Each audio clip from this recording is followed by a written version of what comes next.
എറണാകുളത്തുള്ള ഒരു ഫോളോവർ എന്നെ വിളിച്ച് പറയണേ, ഇക്കാടെ മോട്ടിവേഷൻ വീഡിയോ കണ്ട് ഞാൻ ഭയങ്കരമായിട്ട് ഇൻസ്പയർ ആയിരിക്കുകയാണ്. കാരണം ഞാൻ അത്രയും മാനസികമായിട്ട് പ്രയാസപ്പെട്ടിരിക്കുന്ന സമയത്താണ് ഇക്കാടെ വീഡിയോ കണ്ടതെന്ന്.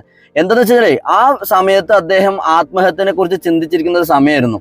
അദ്ദേഹത്തിന് ചെറിയ കുഞ്ഞുണ്ട്. ആ ഒരു കുഞ്ഞുള്ളത് പോലും പരിഗണിക്കാതെ അദ്ദേഹം ആത്മഹത്യനെ കുറിച്ച് ചിന്തിച്ചിരിക്കുകയായിരുന്നു. അദ്ദേഹത്തിന് അതിനുശേഷം പിന്നീട് പിറ്റേ ദിവസം അദ്ദേഹത്തിന് ഒരു ജോലി റെഡിയായി. അപ്പൊ ആ ഒരു വിവരം പിറ്റേ ദിവസം അദ്ദേഹം എന്നെ വിളിച്ച് പറയാണ്, ഇക്ക വളരെ സന്തോഷം, എനിക്ക് എന്താ പറയേണ്ടതെന്ന് അറിയില്ല, ഒരുപാട് നന്ദി ഉണ്ടെന്നൊക്കെ. ഞാൻ എന്റെ വീഡിയോ അല്ലെങ്കിൽ എന്റെ മോട്ടിവേഷൻ വീഡിയോനെ കുറിച്ചല്ല കേട്ടോ ഞാൻ ഈ പറയുന്നത്.